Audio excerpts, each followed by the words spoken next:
सो ये क्वेश्चन हमने उठाया हुआ है डीसी पांडे से, जहाँ पर कहा गया है हमारे पास में कि दो आइडेंटिकल बॉल्स हैं, दोनों का जो डेंसिटी है वो रो हमें गिवन है और इसे हमने लटका के रखा हुआ है एक कॉमन पॉइंट से with the help of two insulating strings जिनका जो लेंथ है वो आपके पास इक्वल है। ठीक है, और दोनों ही जो बॉल्स है इनका मास इक्वल है और इनके ऊपर जो चार्ज आ रहा है वो भी इक्वल है। इसके बाद आगे कहा गया कि इक्विलिब्रियम में जो स्ट्रिंग एंगल बना रही है वो एंगल बना रही है थीटा विथ द वर्टिकल। और अब क्या हुआ कि जो दोनों ही बॉल्स है इनको हम लोगों ने केस 2 में एक लिक्विड में डुबा दिया, जिस वजह से जो एंगल थीटा है वो तो आपका चेंज नहीं किया, लिक्विड का डेंसिटी रो गिवन है, मुझे डाइलेक्ट्रिक कांस्टेंट निकालना है इस लिक्विड का। ठीक है, तो एक काम करते हैं, पहले हम लोग इसके एक डायग्राम ड्रॉ करें। सो यहाँ पर ये रहा पॉइंट ऑफ सस्पेंशन और यहाँ से हम लोगों ने जो है दो बॉल्स को लटका के रखा हुआ है। ये हम लोग का रेफरेंस लाइन हो गया, जो कि हम लोग का बेसिकली यहाँ पर वर्टिकल की तरह काम करेगा। यहाँ से दो आपके पास में आइडेंटिकल बॉल्स आ गए इस तरीके से, इधर में ये एक हो गया और दूसरा हमारा ये हो जाएगा। ठीक है, इनका मास सेम है, सो मास हो गया m, इसका भी मास m, चार्ज भी सेम है, तो हम लोग ने कह दिया कि इस पर चार्ज q आ रहा है तो इस पर भी जो चार्ज आ रहा है वो q ही आ रहा है। ठीक है, और क्या कहा गया है कि आपके पास में जो स्ट्रिंग्स है इनका लेंथ इक्वल है, अगर ये L तो ये भी आपके पास में हो गया L। दोनों ही बॉल्स जो है इनका इक्वल मास और इक्वल चार्ज हमने लिख लिया है। इक्विलिब्रियम में जो स्ट्रिंग है वो एंगल थीटा बना रही है विद द वर्टिकल, इसका मतलब ये एंगल आपके पास में हो गया थीटा, तो ऑब्वियसली ये एंगल भी आपके पास क्या हो जाएगा, थीटा। ठीक है, तो ये केस नंबर 1 है हमारे पास में, तो केस नंबर 1 के अकॉर्डिंग इस तरीके से डायग्राम बन गया। अब अगर मैं इसका फ्री बॉडी डायग्राम ड्रॉ करूँ तो फ्री बॉडी डायग्राम कुछ इस तरीके से मिल जाएगा। ठीक है, ये रहा वो बॉल जिसका वेट mg एक्ट करेगा वर्टिकली डाउनवर्ड, बाहर की तरफ में जो है electrostatic force because of same charge ये रेपल करेंगे, और स्ट्रिंग जो है इसमें ऑब्वियसली क्या आएगा, टेंशन T आ जाएगा। ठीक है, और इस T के भी हम लोग यहाँ पर कंपोनेंट्स ड्रॉ कर सकते हैं बिकॉज ये इंक्लाइंड है, तो हम लोग यहाँ पर कंपोनेंट अगर ड्रॉ करना चाहे तो ये रेफरेंस लाइन हमारे पास में थी। ठीक है, और यहाँ पर हम लोग एंगल्स जो है वो थोड़े बहुत कंसिडर कर लेते हैं, जैसे कि हमारे पास में अगर हम लोग देखें तो यहाँ जो एंगल बन जाएगा ये एंगल बन जाएगा थीटा। ठीक है, ये थीटा जो आया आपके पास में वो आया था इस वजह से। ठीक है, बिकॉज ऑफ यहाँ पर अल्टरनेट एंगल, ये जो एंगल आपके पास बन गया ये भी थीटा बन चुका था। बेसिकली एंगल थीटा जो रहेगा हमारा ये वाला नहीं, ये वाला बन जाएगा ऊपर वाला। ठीक है, अब देखो यहाँ क्या मिल जाएगा, इधर में आ जाएगा t cos थीटा और इधर में आ जाएगा t sin थीटा। तो हम लोग इक्वेशन क्या फॉर्म कर सकते हैं कि mg equals to t cos theta, ये बना एक इक्वेशन, और जो दूसरा इक्वेशन हमारे पास बन जाएगा वो बन जाएगा F E equals to T sine theta. ठीक है, अब हम लोग यहाँ रेशो अगर ले लेते हैं बेसिकली इन दोनों का, टी साइन थीटा और टी कॉस थीटा का, तो ये क्या बन जाएगा, एफ ई अपॉन में m g equals to T sine theta upon में बन जाएगा टी कॉस थीटा। टी से टी आपके पास यहाँ हो गया cancel, sine theta by cos theta बन गया tan theta, tan theta is equals to आ चुका है F E by m g. F E को हम लोग लिख सकते हैं कितना, 1/4 एप्सिलॉन नॉट विच इज़ के।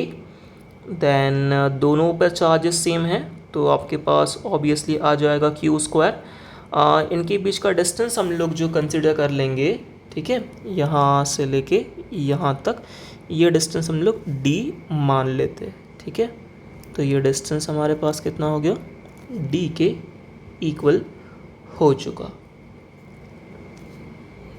तो अब अगर हम लोग नीचे में डिस्टेंस देखते हैं तो हमें दोनों ऑब्जेक्ट के बीच का डिस्टेंस चाहिए, तो ये बन जाएगा d स्क्वायर। बेसिकली ये जो डिस्टेंस रहेगा ना यहाँ से लेके यहाँ तक का ये d/2 रहेगा, तो उसका स्क्वायर जो बनेगा वो बन जाएगा आपके पास में d²/4। ठीक है, तो अगर हम इसको सिंप्लीफाइड फॉर्म में लिखो एक ही इक्वेशन के हेल्प से, तो 4q² अपॉन में 4πε0 d², साथ में एक और टर्म आ जाएगा आपके पास में mg। ठीक है, ये हो गया हमारे पास में पहला केस, और ये बन जाएगा हमारा फर्स्ट इक्वेशन। ठीक है, अब रीड करते हैं आगे क्या कहा गया है। बोला गया कि now both the balls are immersed in a liquid, as a result angle theta does not change. ठीक है, अब हमने इसको लिक्विड में इमर्स कर दिया है। ठीक है, एंगल थीटा अभी भी यहाँ पर चेंज नहीं किया है। डेंसिटी ऑफ लिक्विड हमारे पास सिग्मा गिवन है। डाइलेक्ट्रिक कांस्टेंट हमें यहाँ पर फाइंड करना है। ठीक है, तो मैं सेम डायग्राम यहाँ पर यूज़ कर लूँगा जो डायग्राम हमने लास्ट टाइम यूज़ किया था, बिकॉज थीटा चेंज किया है नहीं। ठीक है, बस हुआ क्या है कि आपका इससे हमने डुबा दिया है एक लिक्विड के अंदर में। ठीक है, जिसका ऑब्वियसली कुछ ना कुछ क्या होगा, डाइलेक्ट्रिक कांस्टेंट होगा। और यहाँ पर एक और कॉन्सेप्ट आपका एक्स्ट्रा में आ जाएगा, वो कॉन्सेप्ट रहेगा आपका बेसिकली जो बायोंड फोर्स है उसका। ठीक है, वैसे देखो कि यहाँ पर एंगल चेंज नहीं किया, एंगल चेंज नहीं किया तो जो पिछली इक्वेशन है उसके अकॉर्डिंग ही मैं लिख सकता हूँ कि tan थीटा जो बन जाएगा वो FE/mg बनेगा। बट इस बार क्या होगा, दो चीज़ें एक्स्ट्रा में आएगी।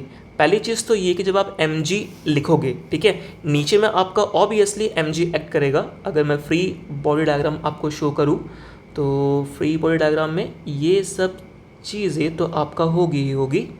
ठीक है, इसमें थोड़ी सी चीज़ें और चेंज होगी, जैसे कि ना अगर मैं बात करूँ यहाँ पर mg की, तो जो mg आपका नीचे एक्ट कर रहा है उसको काउंटर करने के लिए ऊपर की तरफ में एक और फोर्स आएगा, वो रहेगा आपका बायोंड फोर्स। ठीक है, बायोंड फोर्स हमेशा लिक्विड में आपका या फ्लूइड में एक्ट करता है, जिस वजह से जो बॉडी है उसका वेट हल्का सा कम हो जाता है। इसको मैं FB से यहाँ फिलहाल डिनोट करूँगा। ठीक है, बायोंड फोर्स को। अब देखो इक्वेशन क्या बन जाएगी, mg माइनस FB, क्योंकि mg आपका नीचे एक्ट कर रहा है, बायोंड फोर्स FB आपका ऊपर एक्ट कर रहा है। FE भी आपका चेंज होगा बिकॉज इलेक्ट्रोस्टैटिक फोर्स जो है ये मीडियम डिपेंडेंट होता है। मीडियम के चेंज करते ही आपका इलेक्ट्रोस्टैटिक फोर्स भी चेंज कर जाता है। तो ये बन जाएगा अब आपका कितना, देखो जो 1/4πε0 है यहाँ पर बनेगा 1/4πε0 की जगह पर आएगा k इंटू ε0। के यहाँ पर आ गया डाइलेक्ट्रिक कांस्टेंट। चार्जेस आपका अभी भी वही है तो यहाँ q² ही आएगा।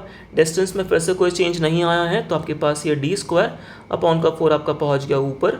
और जो mg है यहाँ पर क्या बनेगा, mg minus beyond force FP। अब अगर आपको याद होगा बायोंड फोर्स का जो फॉर्मूला बनता है वो बनता है आपके पास basically density of liquid volume of body into में आपके पास में आती है ग्रेविटी। तो लिक्विड का जो डेंसिटी हमारे पास गिवन है वो है सिग्मा, तो ये बन जाएगा sigma into volume into gravity. ठीक है, तो अब अगर हम लोग लिखें यहाँ से तो क्या बन जाएगा, tan theta is equals to 4q² upon में 4π इंटू k ε0। इसके अलावा डिस्टेंस आपके पास में आ जाएगा d², फिर आ जाएगा mg minus sigma into v into में g। ठीक है, इसको हम लोग आगे और सिंप्लीफाई करेंगे, बट पहले मैं यहाँ पर इक्वेशन 1 और इक्वेशन 2 दोनों को इक्वेट कर दूंगा। अब इक्वेशन 1 और इक्वेशन 2 दोनों को इक्वेट करने के पीछे रीज़न ये है कि मुझे k निकालना है, डाइलेक्ट्रिक कांस्टेंट। अब दोनों ही इक्वेशन में लेफ्ट हैंड साइड सेम है तो आपका जो राइट हैंड साइड है वो आपका इक्वल बन जाएगा। तो अगर मैं लिखना चाहूँ फ्रॉम 1 and 2, ठीक है, क्या बन जाएगा आपके पास में, ये बनेगा 4q² अपॉन में आपके पास 4πε0 d² इंटू में mg। ठीक है, ये आ गया कहाँ से, इक्वेशन नंबर 1 से।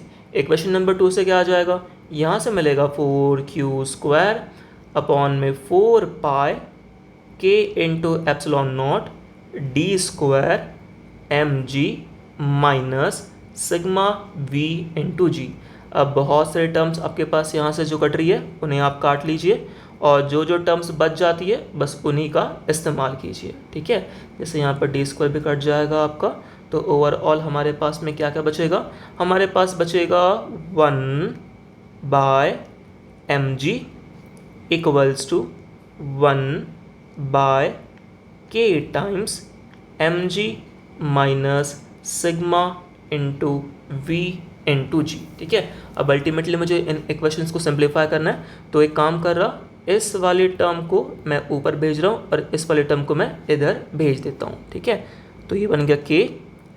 मास को आप वॉल्यूम इनटू डेंसिटी बोल सकते हो। ठीक है, अब कंप्लीटली आपका बॉडी डूब चुका है तो वॉल्यूम तो आपके पास v रहेगा, डेंसिटी ऑफ सॉलिड आपके पास रो था तो ये बन गया rho into V into g minus sigma into V into आपके पास आ गया जी इज इक्वल्स टू जो m है इसको आप again rho into V into g लिख सकते हो। ठीक है, अब एक काम कर रहा हूँ, मैं दोनों में से रो वी जी कॉमन निकाल रहा हूँ, तो यहाँ से जैसे ही आप rho into V into g common निकालेंगे, ब्रैकेट में आपके पास बचेगा 1 minus sigma upon rho bracket close is equals to rho V g. ठीक है, अब दोनों ही साइड से आपका रो वी जी क्या हो गया, कैंसिल, तो इधर में क्या बच रहा है, के।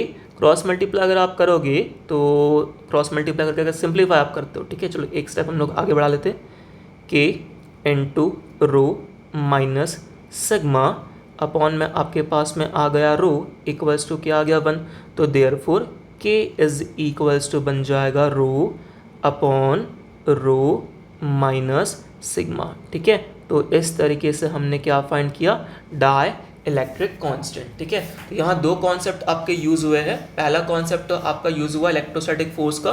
ठीक है, केस नंबर 1 में आपके पास सारी चीजें इजीली गिवन थी, आपको सिंपल क्या करना था, इक्वेट करना था कि tan theta is equals to Fe/mg होता है, Fe का वैल्यू पुट करना था और बस हो गया। इसके बाद सेकंड इक्वेशन में चीज़ें थोड़ी चेंज हुई, हमने इसको लिक्विड में डुबाया जिस वजह से जो इलेक्ट्रोस्टैटिक फोर्स है वो भी आपका k टाइम्स कम हो गया और जो आपके पास mg है वो भी आपका माइनस ऑफ बायोंड फोर्स हो गया, बिकॉज लिक्विड के अंदर डुबाने के बाद जो वेट है वो हल्का सा कम हो जाता है और कॉन्सेप्ट यूज होता है अपैरेंट वेट का। दोनों इक्वेशन का लेफ्ट हैंड साइड सेम रखना है, राइट को इक्वेट करना है, सिंप्लीफाई करना है, आपके पास आंसर आ जाएगा। ठीक है।